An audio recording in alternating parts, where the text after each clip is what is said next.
Golden. Hi. Hi, Jessie. How are you? Good, thank you. Great. So, are you from LA? I always ask that question. No. It seems like nobody's from LA. Where are you Yeah, from? right. I grew up in Chicago, Illinois, Okay. but I've been here 15 years, so it is home. Right. Yeah. Good. But my heart's still a Midwesterner. When did you move here? How old were you? I was 21. 21. Yeah. Okay. And did you move for a reason? I mean, Modeling. I started modeling in Miami, and I kind of did everything I could do there. I felt like I could have stayed there forever. right. So I was like, I better get out of there while I can. And I came out here, and I just started working. So that was your career? Yeah. You were a model. Are you still a model? Still modeling. Yeah. Very grateful. Yeah. Great. Yes. Great. But something happened to you, right? 2008. Something Yes. dramatic. Tell us about Yes. So I was ultimately diagnosed with rheumatoid arthritis, but I went undiagnosed. I'm not actually sure how long, but for several months prior, my body was just shutting down, continuing to shut down. The crazy thing about that was I grew up as a ballerina. My mom had a dance studio for 49 years, that. and I was vegetarian since I was 11. I was considered to be very healthy. People saw me as a healthy person. And then when my son was 3, my body just started shutting down. And I thought that it was because I was a single mother and I was actually still breastfeeding at the time. I did everything natural with him. So I had a lot of excuses as to why I didn't feel good. And the discipline that I had from being a ballerina, I was used to always being in pain. So I really didn't have like a good barometer for what was normal. Finally, I got diagnosed, having been sent away from everybody. That were like, you're fine, you're fine. And my body got to the point where I couldn't walk for over a year. Wow. Yeah. And I was down to, I was 100 pounds and I'm 5'10". So I was very, very, and I just went through the ringer. I did everything Western and my body rejected, and then I did everything Eastern, and my body wasn't responding. And being a single mother, it made things almost impossible to get anything done because I was bedridden. So some people believe that rheumatoid arthritis could be hereditary. In my family, nobody has it. I have through marriage, a cousin around the same age has it, but we're not blood related. And there's no cure for it, and they don't know what causes it. So there's a lot of mystery behind it. And when I got sick, it was really hard to grasp like any positive resources. You know, a lot of people had diet. You know, change your diet. I changed my diet. I mean, I did everything Western, and then I did everything Eastern. The bottom line is I've been in remission for 3 years off all meds, and I found how to live with it. Yeah, and Right, I'm but thriving. When you say live with it, that sounds as if it hasn't quite gone. I mean, So it never actually goes away. Okay. There are days where, let's say, like stress is a factor, diet is a factor for sure. If you and I go out and we go to the movies and, or we go drinking, right. you might not feel it for 10 years. I'm going to feel it the next day. No way. You know, it's like Yeah. the next day my toe will be swollen or my knuckles will be swollen. Right. So they say people living with autoimmune diseases are some of the healthiest in the world because they have to be.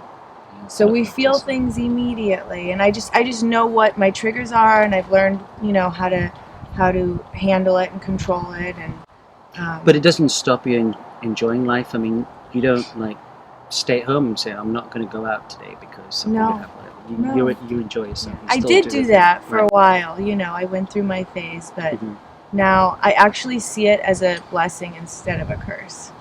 It's part of my charm. Right. And have you found that it's changed your personality? 100%. Really? 100%. I'm so grateful. The day that it's kind of a long story, but when I finally went back to the doctor, she had hooked me up to an IV of steroids for an hour because she had never seen somebody let themselves go in so much pain without taking any kind of Western medicine. and I couldn't walk, so I gave in and I said, okay, fine, whatever. So she gave me the steroids, and the next day I started running, and I ran 5 miles every day for a year because I was and I had never ran. I was a ballerina. Ballerinas don't run. And I was just so grateful to, be able to run. So the pendulum swung the other way, and now I'm in a place where I don't overdo it, because that's also a big thing. A lot of people that I notice that have autoimmune diseases or rheumatoid arthritis, they tend to overdo things and push their body to the limit. Right. And that creates the overactivity in the body, because that's what it is. My immune system is overworking. Okay. And seeing good cells is something bad, and that's what causes the pain and inflammation and deformation. So it's all about balance. Okay. Yes. So what happened to your dancing? Can you dance anymore? I mean, yes. Did you have to stop? You can. So do you dance? I do. Yeah. But is it for fun, or are you not professional? Not no. professional. I'm a yoga teacher. Okay. I did get certified the same time I got diagnosed, actually, coincidentally. So that was a nice transition for me to still be able to use my body, because that's important for me to keep moving in my disease and just in life in general. And what made you decide to become a yoga teacher? I fell in love with yoga. I think about 15 years ago. I think just the transition. A lot of dancers tend to go towards that way. It's just a really nice, okay. yeah. Right. Nice just the way, transition. because you're moving your body anyway. Just being able to move, and continue. Dancing can be a little hard on your body. I mean, I can go to ballet class now and be kind to myself, but sometimes teachers are like, they know you got it in you, so they're pushing you. Yes. Yoga's a little bit more gentle. Right. Right. So, are you a personal instructor, or do you teach in a studio? No, I do some private training. Okay. So so people can call you up and say, yes. "What do you?" Okay. Yes. Okay. How do you balance that with your family life? You said you had a child. Life is all about balance. Okay, right. You Every should know. day it's a different story. And I'm open to it. I mean, for me, rheumatoid arthritis sounds like something you get when you're 60. I know. So, what is it? And when is it is it most common to start when you're younger? Yeah, it is. That's what's interesting, and that's why I would like to talk openly about it, because a lot of people that contact me are actually younger than me. And I think common diagnosis age, I want to say, is between like 28 something, 50 maybe. Most women get it, most common after they have children, which makes me feel like it's like a hormonal fluctuation thing. What exactly is it? What are the symptoms? Oh, this is what I was going to say. I think sometimes I get frustrated. Why did they call it arthritis? Because I think people associate it with osteoarthritis, or it's actually more similar to in the same realm as lupus or MS or what's another one, like Graves' disease.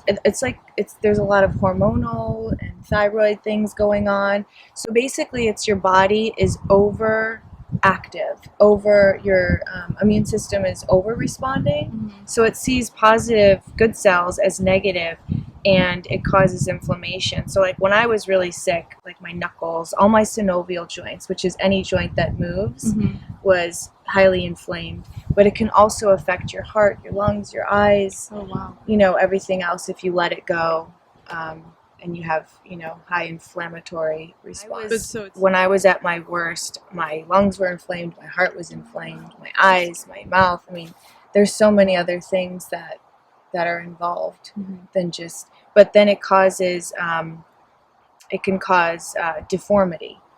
So if you have inflammation for a long period of time, like a long time ago, they would just treat people with steroids for pain. Now they have like TNF blockers and stuff, which is supposed to stop the progression of damage, but it doesn't come without consequence. There's a lot of like leukemia is one of the side effects from the medication that's available. So there's really not that many choices, and sometimes even that doesn't work for people. Sometimes they're still in pain. So it's like, what's better, like having the illness or the cure? Yeah, you have to find a Choose, balance yeah. for you. Yeah, for Interesting. sure. I'm so happy for you that you're in remission and Yeah. that you're okay and Thank everything. you. It's That's 3 years, you amazing. said, Thank right? you so That's much. great. Yes. And you were saying people get in touch with you now and ask for advice? And Yes. because you've been through it, you can tell them Yes. and give them comfort and explain. Yes, it's like, it's honestly, I met with this girl last week. I'm meeting with another girl this week. Both, one's 32, one's 25, and they just love being able to be heard and have talk to somebody that's been through it, because Right. it's not, it is becoming more common, unfortunately, but I guess a lot of people don't talk about it or haven't come out the other end. So it's one of those things that, right, there's no cure because nobody actually knows what causes it. Right. Yes. Okay, so, all right, this is funny. So about 2 months ago, Mikhail Baryshnikov was on stage in Santa Monica, and I did an interview with him. Now, we asked so many people, and they said, yeah, of course we know who he is. Now, do you think it's just because you're a dancer or Sex in the City or what? I mean, A lot of how do you- people, because I did tell the story to two of my Mhm. girlfriends, and they're like, the guy from Sex in the City? I'm like, yeah, I mean, I literally had a life-size poster of him on my ceiling.